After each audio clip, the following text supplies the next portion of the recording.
Hello, everybody. My name is Michael Hogg. I am the Senior Manager of State Affairs at NAMA, and we are really excited to welcome you once again to DC next week for our annual Fly-In and Advocacy Summit.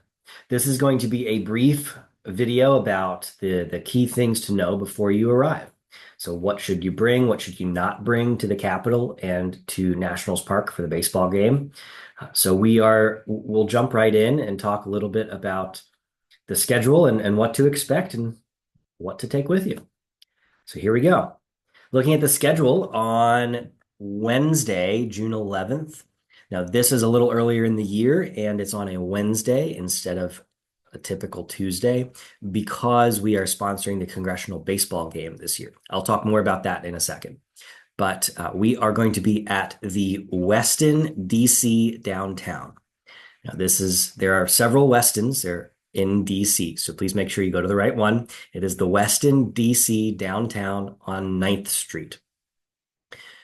We are going to start the programming at 9:30, and badge pickup opens at 9 o'clock.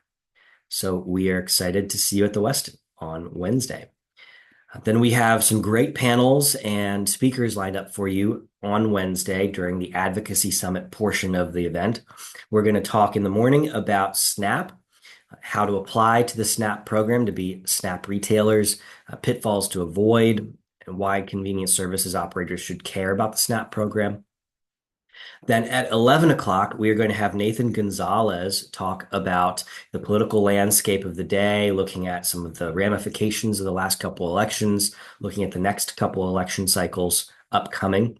If you're not familiar with Nathan, he is the editor and publisher of Inside Elections, which provides nonpartisan analysis of campaigns for the Senate, the House, governor's races, the presidency. He's been an on-air analyst for the NewsHour on PBS, for C-SPAN, CBN News, and then for 14 years, he was an off-air consultant for ABC News for their election night decision desk. So he's going to bring a wealth of knowledge on campaigns and politics and what's going on in DC right now. After he speaks, we will have a noon networking lunch, followed by a conversation about tariffs. What do they mean for convenience services operators? And then after the tariffs conversation, we'll jump right into some tax policy, looking at the big, beautiful tax bill and our industry and some of the tax provisions we'd like to see extended in this next big tax package. Then at 3 o'clock, we're going to do our Hill Day briefing. That's typically done at the breakfast on Thursday morning, but we're going to do it on Wednesday afternoon before we head over to the congressional baseball game. So that'll end around 3:30, and then we'll have some time. We'll have maybe an hour and a half before the bus leaves for the congressional baseball game. So if you're not familiar with the congressional baseball game, it's an annual event. It's been going on for decades in DC. Members of Congress play a baseball game. It's Republicans versus Democrats, members of Congress at Nationals Park. So we are going to go over to Nationals Park. NAMA is one of the sponsors for the baseball game. So admission is free for all fly-in attendees. And we'll see some Republican versus Democrat members of Congress face each other on the baseball diamond. So it should be a really great time. Lots of opportunities to network with members of the industry and staff from DC offices. Hundreds of staff, members of Congress, their families all attend this game. So yeah, it's a great time to meet some of the key decision makers and key influencers in the DMV. So that's going to be our Wednesday evening activity rather than a dinner this year. And we're really excited for it, we hope, and think you guys will really enjoy it. So Thursday morning, after the baseball game, we are going to have breakfast at around 7 o'clock, and then we'll bus over to the Capitol for a group photo in front of the Capitol, followed by congressional meetings, and we'll use the Capitol Hill Club as our home base like we have done in previous years. So now a little bit about what not to bring or to bring. So the congressional baseball game operates on the Washington Nationals bag policy. So clear bags only, no backpacks whatsoever. That is right here. No backpacks, no non-clear drawstring bags, no purses, no coolers, no duffels. We can bring, if you have a very small clutch purse, you can take that. Any medically necessary items, you can take those. Clear bags are allowed. If you have a clear drawstring or a small clear backpack, for lack of a better term, you can bring those. But take a look. This is you can see the URL for the Washington Nationals bag policy if you want to read about what you can bring in a little more detail. That is right up top.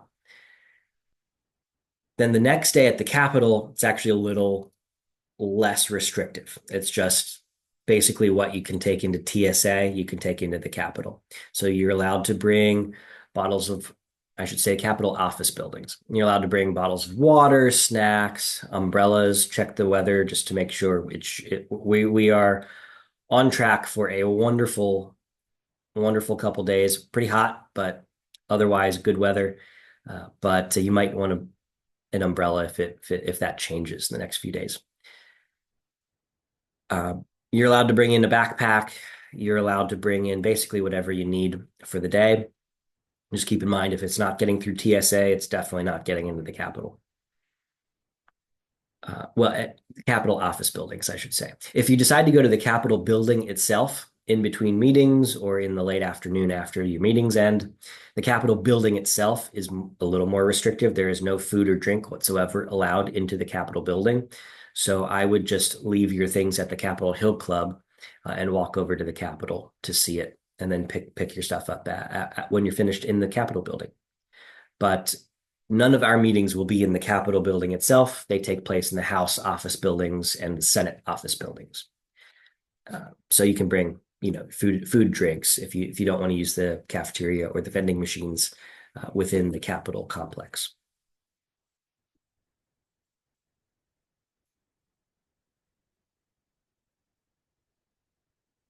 So what are we going to talk about? That is a good question. We are either going to be meeting with members of Congress themselves, so senators or representatives, or we're going to be meeting with their staff members.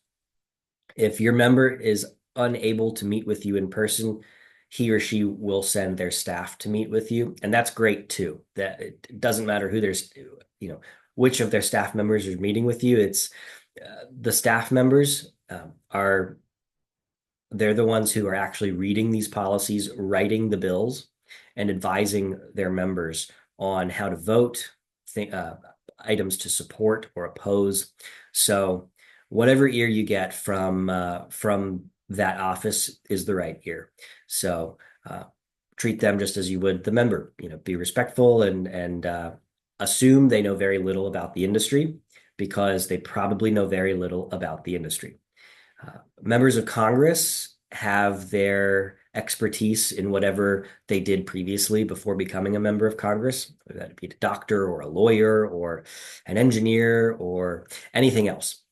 But there are very few members, nearly zero, who are convenience services operators or have worked in the convenience services industry. So you have to understand that they might not understand who we are as an industry, and that's okay. That is why we are there. We are there to introduce ourselves, introduce convenience services to them, talked with them about the impact that we have and the channels that we have. We're roughly divided into vending, micro markets, pantry services, coffee, tea, and water. We represent a $40 billion industry across the United States. So explain to them who you are and what you do, the services your business provides in their district. They want to know. And we are using the app that we've used for the last couple of years. It's called Advocacy Day. There's a link to download it in the email that this video was the email in which you received this video. You can download the app. Login information is going to be sent separately on Monday before the fly-in. So look for that separate email with your login information. If you try to use login information from last year, it will not work. So talking points will be in the app. A map of the Capitol will be in the app, or the Capitol complex. We will provide economic data within the app that at the national level, and then in the congressional district who you're meeting with, the economic data broken down by congressional district. So use that app. It will have all of the most up-to-date information about your scheduled meetings. Those meetings change, the day before, sometimes the day of.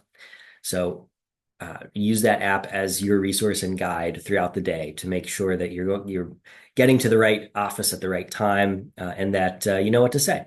And like I said, we're going to walk through in detail, what we should be talking about, and the things we're hitting. We'll talk more about that on Wednesday during the Advocacy Summit.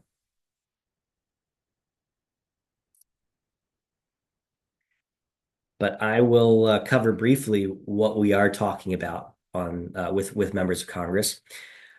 Issue number one, tax policy. We are asking Congress to extend important tax provisions that are set to expire this year to support convenient services businesses. So primarily, maintain the TCJA tax rates. The Tax Cuts and Jobs Act from 2017 is expiring this year, and Congress is working to extend a lot of those tax provisions in the big, beautiful tax bill that President Trump is advocating for. We're asking for Congress to keep Section 199A. That provides a 20% deduction on qualified business income for pass-through entities. Many of our convenient services businesses are small businesses. They're pass-through entities that show up on personal income tax returns. So we're asking for a Section 199A to maintain it. We're asking to keep the current estate tax exemption as a way to preserve family-owned businesses for the next generation. Many convenient services operators are family-owned businesses, and limiting the estate tax exemption would harm the ability to pass that down. And then reinstating other tax provisions, including bonus depreciation and the research and experimentation tax credit. So all of these tax items, these tax requests, are designed to benefit small businesses and convenient services operators. Issue number two, SNAP acceptance. If you've been involved with NAMA's government affairs team in the last 2 years, you've definitely heard about this. We have traditionally not been allowed to accept SNAP as a form of payment, but that is no longer the case. We can accept it. And we're just asking Congress to support SNAP acceptance in the convenience services industry. As USDA continues to evaluate and refine SNAP, it should expand the utilization of our industry to help provide convenient solutions, food and beverage solutions to those who can SNAP really benefits, to SNAP recipients. And then finally, tariffs. We're going to be chatting about tariffs a little bit, and you'll hear a lot more about that during the tariff session, the tariff panel on Wednesday afternoon.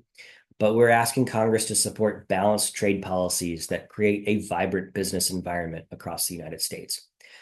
So we'd ask if you're experiencing the effects of any tariffs, talk about that.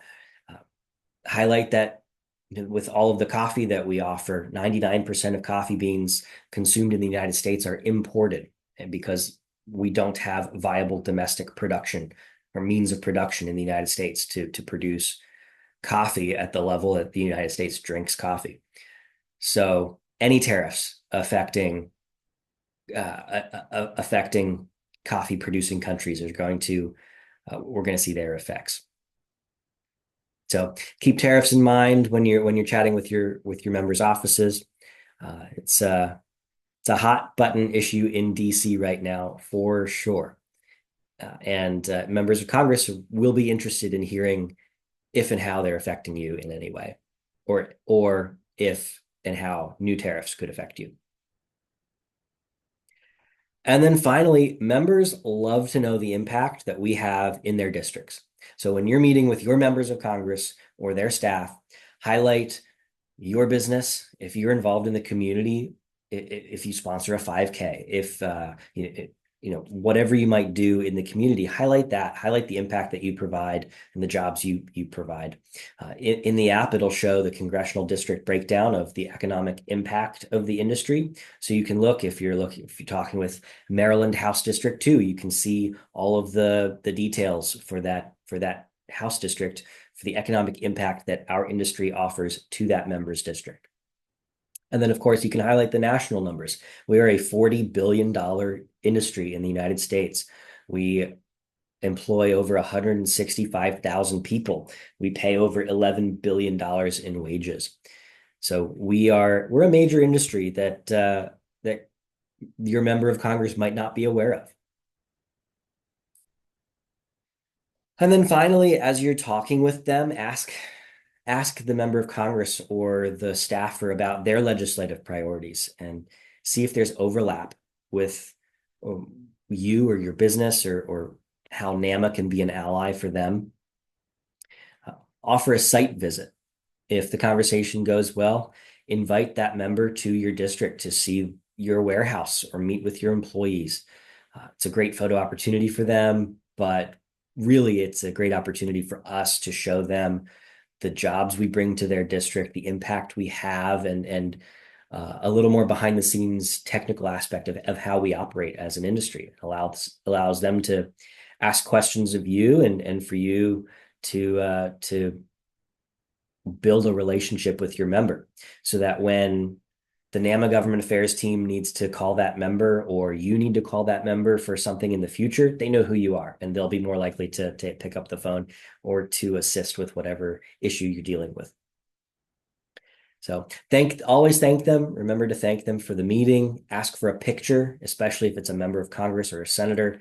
Definitely want to get a group photo, so you can circulate it on the social media, and so maybe they can share it on their social media. And then let us know any follow-ups that might come up from that meeting. And you can put notes into the app after the meeting, and that will get back to the NAMA government affairs team, so that we know to follow up with that office with any additional information they might have requested, or any other tidbit that you want to let us know. So until next week, if you have any questions, please feel free to email any one of the government affairs team members here at NAMA. My email is mhogg, HOGG, @namanow.org. You can email Matt at mbisenius@namanow.org, or Lauren or Bill. But I really appreciate your time watching this video. Thank you for sticking it out with me, and we look forward to welcoming you next week on Wednesday. Thanks again, and we will see you there.